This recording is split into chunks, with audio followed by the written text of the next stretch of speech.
Hi guys, you're welcome again to our YouTube channel. My name is Praise Douglas and you're welcome to the Berries vlog.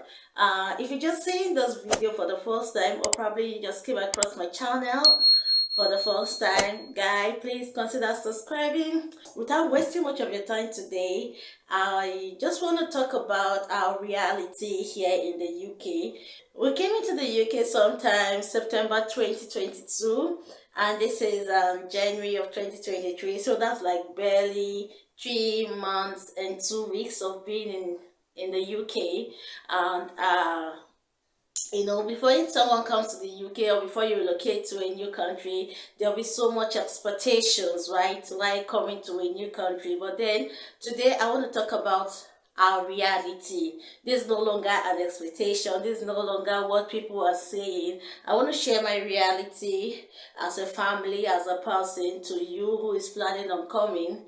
Okay, and I believe it's actually going to, help shape your plans for those who are planning on coming. So guys, if you feel you want to hear about this, please consider staying to the end of the video. I bet you're going to learn one or two things from my reality here in the UK.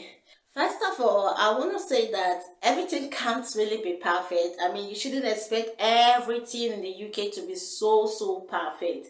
Yeah, there's some things in the UK that might not be too okay, all right, but then at the end of the day, as they will still expect that the advantages, okay, should actually overweigh the disadvantages, or probably those things we felt might not be too okay. So to start with, things that I have experienced so far that I feel are great in the UK here, I'm going to be starting with the healthcare. So before coming to the UK, because I and my family, we came through the study routes, okay, I'm schooling as an international student. So while coming, we had to pay an NHS IHS fee, yes, insurance health surcharge, okay, we actually paid that. And the impression we had while coming to the UK is that once you pay the IHS fee, you don't pay anything in terms of medication, in terms of going to the hospital. Like, everything is totally free. Like, everything is free. I don't know, but for my own experience so far, I've been to the hospital, like my GP. Okay, you have to register for GP. So I've been to my GP like 3 times now, and when I go to the hospital, mind you, that the doctors are actually very nice. Okay, they give you the quality attention. Okay, they attend to you, they make sure they understand what exactly is wrong with you.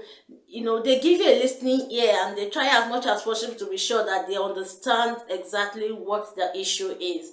Okay, that's one good thing about their health sector I've observed. And they are friendly with children as well. Like, when they want to attend to children, maybe for any medical issue and all of that, the way they take care of those children, it's really recommendable. But then I've observed that whenever they finish attending to us and maybe they give us a prescription, when I get to the pharmacy, I expect that because I already paid for IHS, I'm not supposed to pay for the medications. But to my greatest surprise, okay, I paid for my, prescription. Whenever I go to the pharmacy to pick up my drugs, I pay for it. So yeah, that's one thing. That's my reality, like what I've seen. But I think maybe when you there's an emergency, and maybe where they have to rush you to the hospital, I think you don't pay. And I think those who actually put to bed as well don't pay for their maternity or their childbirth and stuff like that. But for me, I've been to the hospital for some treatments, okay, and then I was told to pay my drugs, okay. And then I've heard many people that say that they actually pay for their drugs. So I don't know, that's one. Okay, so another thing again, I said I've been to the GP for like 3 times, right? Those 3 times were hell. It wasn't really easy getting those appointments. So that's another thing about the health sector here. Getting appointments is not really easy. It's not like you just go to the hospital whenever, if you are feeling sick, you just go to the hospital, except it's an emergency where you are rushed to the hospital or something like that. Apart from that, you need to have an appointment, okay, before you can actually see a GP. Okay, so another thing I want to talk about again is the job opportunity. Yes, there are jobs in the UK. No cap. Yeah, that's the truth. There are jobs in the UK. Like, UK is very industrialized, so it means that they have job opportunities on a daily basis for skilled and semi-skilled workers. Like, I have never seen somebody say they did not see job to do, or it might be something you could be doing temporary till you get what you really want. But provided you are not lazy and you are willing to work, I promise you there are jobs. It might not be your desired job, but you will definitely see something that you'll be doing, and whatever it is you see that you are doing is going to be able to sustain you, take care of yourself, feed you, feed your family, pay your bills. Like, you'll be comfortable, even if it's temporary, pending when you get what you really want, okay? But if it's the aspect of job, there are jobs. Like, you will be the one to decide if you want to work or if you don't want to work, okay? Yeah, that's that. So another thing I want to talk about again is food. Yes, feeding, guys. Feeding is very, very, very affordable here in the UK. Okay, guys, remember, this is my experience, my reality for the period of time I've been in this country that I'm actually sharing with you guys. So feeding is actually very, very affordable. See, guys, I've never heard anybody complain that they don't have money for food. No, no. Like, I've never heard. It doesn't matter if you have 3 children, 4 children. Like, your children will feed very well. You will feed very well. You will be looking fresh. Feeding is so, so affordable. I'm telling you. So that's one good thing about the UK that is really, really very, very interesting. Okay, and then apart from that, they have so many okay, let's say another thing I've actually seen in this country is the fact that they have so many support and charity shops, okay, where you can actually go and get things for almost nothing. Yeah, like in my previous video, I think I showed you guys where I like a charity store. We actually shopped some of our furnitures in the house. I also showed you guys a charity store where you can get good clothing for yourself, for your children, for your spouses, like for as little as nothing. Yeah, so that's one good thing about it. Most of these charity stores, they are not in there, they're not open for profit making. Most of them are just there to source out money for charity. I mean, that is why they are called charity store. So that's one good thing about the UK system, which I admire a lot. Like, you don't need to break a bank to live comfortably. You don't need to break a bank to get what you need in your house. Okay, so that is another recommended thing about the UK. Another thing I want to talk about again is their education system. Guy, like, I know one of the challenge of parents, especially in Nigeria, is giving their children the best education. Trust me, I'm a mom, okay, I'm a parent, and I know that has always been my dream. Like, I want to give my child the best education, okay. I want them to be very, very sound educationally, and the UK has made it very, very possible. As from your child, okay, your children, provided they're in the UK, okay, and they are from 3 years till, like, from 3 years, okay, your children are entitled to free education.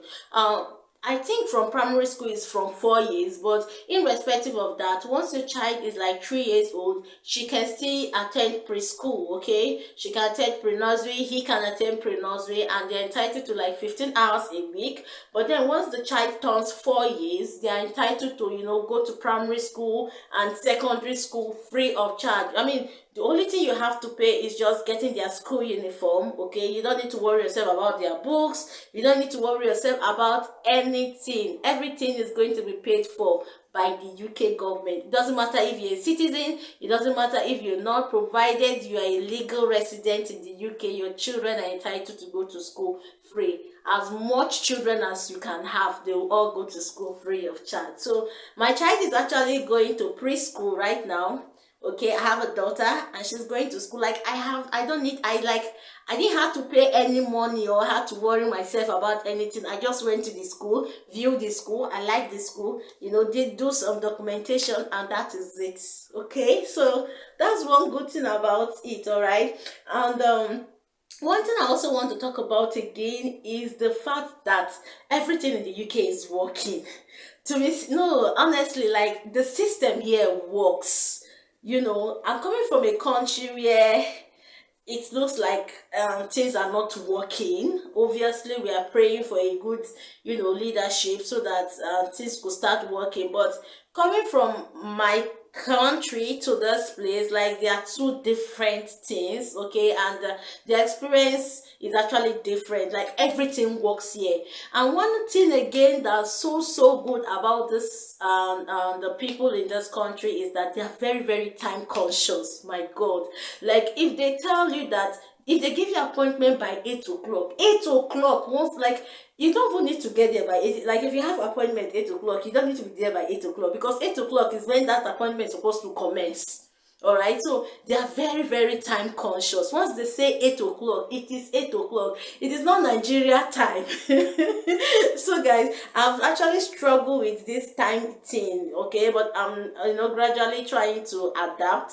Initially, when I came, and most times I have appointment by 8 o'clock, I'll be rushing 8:20. I am still trying to figure myself. Like, it was really, really embarrassing, but I had to start, adapting.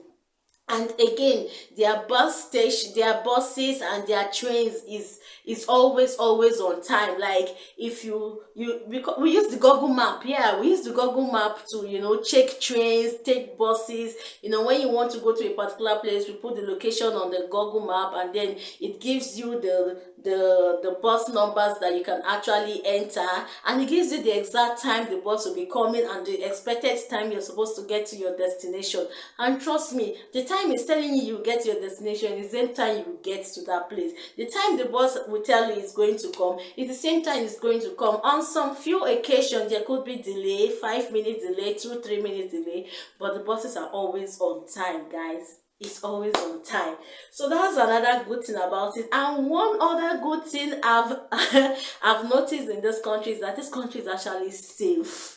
Honestly, compared to other countries and compared to my country right now, it's really a terrible situation right now in my country. Like, every day I wake up every morning and I pray to God for the safety of my families back home, because the security issue in my country right now is actually, is becoming a crisis, and is a thing to worry about. So coming over to this country, and I see the I see how safe it is. I mean, it's something to, talk about. Like, the safety in this country is actually top notch. Like, you can't do it, you can't mess up in this country and think you're not going to be caught. It's not possible. Like, no matter where as in, no matter the tiniest of the offense, you're still going to be fished out. So there's this high level of security in this country compared to other countries. So I think that's one good thing we should actually talk about. And then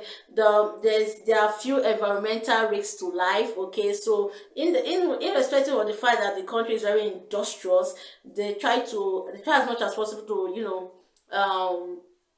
to reduce the environmental risks to life. All right, so guys, that's another thing. And another good thing again I've noticed about this country is that this country is actually multicultural, guy. Like, it's in this country I came that I first of all met a Japanese. Like, we exchanged, pleasantry, we spoke, we talk about it, we try to, talk about our way of life.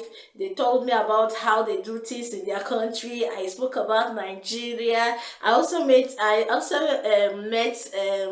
a Chinese lady. Okay, so guys, you have the opportunity to meet different people from different walks of life. Like, it's a global community in this country. You meet different kinds of people. You meet Indians, you meet, I can't start counting, but guy, you have the opportunity of meeting different kinds of people, and then you interact, you socialize. Some persons even intermarry. it's really beautiful, guys. So that is one of the stuffs I've, I've actually observed or seen that is actually very, very cool in this country. Another thing again that is really, really affecting me, or we're trying to adapt, is the weather. Oh my God, the weather situation in this country is scary. Yes, let me put it like that. It's really, really scary. Like, even as I'm inside the house, I have to coat myself very, very well, because I stayed in Dubai before coming to the UK, and then initially I was in Nigeria. So the weather in Nigeria is kind of cool. It's like it's calm. Like, you won't experience this extreme cold, but here it's snow. Oh my God, I don't know how to put it. Like, I literally shake even at night. Like, if the radiators are not heated up, okay, everywhere looks very as though I'm inside the fridge. So I think that's another challenge. Okay, I just hope the summer comes as soon as possible so I can, free up myself a little. Okay, so another thing I want to talk about again, the fact that accommodation in this country is very, very expensive. Yes, it's very, very, very expensive. I'm not kidding you right now. And then the thing there is that I'm coming from Nigeria, where if you see our houses in Nigeria, if you see our bedroom, like, you see our 12 by 12 beds, like, everything is very big. Like, the rooms are very spacious. The parlor is so spacious, the dining. But here in this country, everything is very, very tiny. Everything is very, very tiny. Sometimes you wonder, you go to a house and you see the room, you wonder if this is actually a room or is a store. Like, is that bad? And then come to think of it, is this tiny and this small, and then it's still very, very expensive. And you see so many people lining up to take that particular accommodation. Like, if you say you don't want it, there are 10 people lined up, they are rushing to take the accommodation. So that's like, when we came, getting accommodation was actually very tough. So those are kind of the stuff we actually experience in this country. So that's that. And another thing I want to talk about again, I might be wrong, but hey, if you are watching this video, you can also comment about what I'm about to say. I kind of feel that the people in this country are a little bit cold. Kind of. Okay, this is my experience, right? Like, I don't know, but I kind of find it strange that people live this, let me just put it in a polite way, they kind of conserve. Yeah, but I think it's to the extreme. Like, I've been staying here for the past 3 months now. I don't even know who my next door neighbor is. Like, I can't, I don't know. I don't know who they are. I don't know their name. I don't know anything about them. Like, they are just there. Like, my opposite neighbor, I don't even know my next door, not to even talk of my opposite neighbor. Like, you will live a kind of lonely life. That's how I put it. You don't talk to your, hey Chimo, like, I don't know, but in my next door neighbor, like, let me even put my, like, you will be in a place, like, if it's in Nigeria where I'm coming from, maybe you're in a compound or an estate, maybe your next door neighbor or whatever, they are always shouting or fighting. You will see that once maybe somebody is fighting or shouting like that, people can come out and say what's going on, help to, elevate the issue, or maybe separate people fighting or talk to people. But here, people will be fighting inside the house. Nobody will come out. Nobody will even behave as though they are hearing noises, or in fact, a fire will be catching a particular house. For provided that fire is not in your own in your own house, it does not concern you. Like, the I don't care attitude is, I don't know. I feel it's too extreme. I understand that everybody wants to mind their business, but this I it's too much. It's too, if you don't make conscious efforts to try to know who your next door neighbor is or talk to them, nobody sends you. The highest thing they can do, if at all they want to, maybe if they see you passing, hi, hello, hello. Guy, that's it anyway. But I kind of think it's too sad. Hmm, kind of lonely. Yeah, imagine you're the only one in the house and you don't have anybody to talk to. Huh. Anyway, that's it, guys. So another thing I want to talk about again is the Bills, yeah, the bills in this country is mounting. Like, they come by the day, like they're not waiting for you. Electricity bill, yes, cheese. Then gas, like, I sometimes I kind of ask myself, am I drinking this gas? Like, I will pay for gas bill, in the next 4 days the gas is finished, and I'm asking, what is happening? Oh, please, if you know how they used to do this thing, please help me. The gas I'm paying in this house is too much. I pay like 20 pounds every week. Who does that? Like, I pay for gas because maybe I on the heater, the radiator. The gas bill is killing me. Like, it's too much. Yeah. So these are some of my experience and my reality so far in this country. Okay, so if you're actually coming to the country, please just, have all this in mind. These are some of the things you might likely experience, but trust me, overall, I still feel it was worth me coming to this country. Though I might not actually get what, I've not been able to get maybe exactly what I really want, but overall, my transition, because I'm still transitioning, right? I'm still transiting. Is it the right word?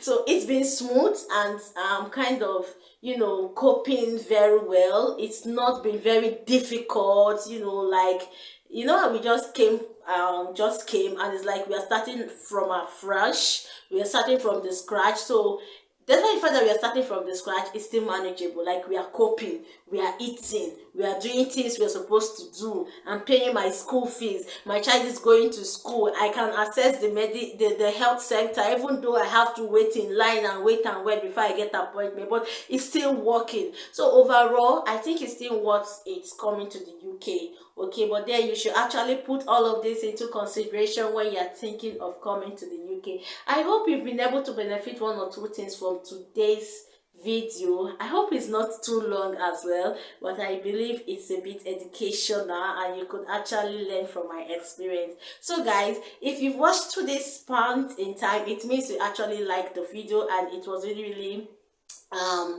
impactful. So guys, consider giving it a thumbs up, like, and please turn on the notification bell when you subscribe so you get updates whenever I post a new video. Thank you very much, guys. I appreciate the support. So till I come your way, please don't stop being good and make sure you chase that dream of yours because they are valid. I love you guys. Bye.